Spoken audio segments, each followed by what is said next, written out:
જય માતાજી મિત્રો, જય ગોગા મહારાજ, જય સદી। તો મિત્રો આજે આપણે જવાનું હતું ગોગા મહારાજના દર્શન કરવા માટે રંગાકુઈ। તો પછી આપણે રિક્ષામાં ગેસ પુરાવીને નીકળી ગયા હતા અને વરસાદનું વાતાવરણ થઈ ગયું હતું। પછી નીકળી ગયા રંગાકુઈ જવા માટે।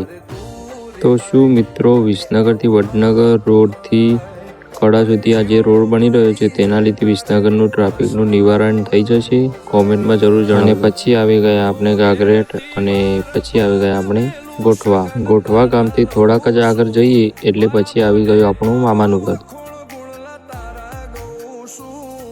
તો ફાઇનલી પછી આવી ગયા આપણે રંગાકુઈ ગામમાં અને પછી થઈ ગયા આપણે ગોગા મહારાજ જોગી મહારાજનું દર્શન।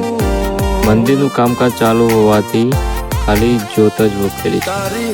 તો કોમેન્ટમાં જય ગોગા મહારાજ, જય જોગી મહારાજ લખી દેજો અને લાઈક શેર અને ફોલો કરતા જજો।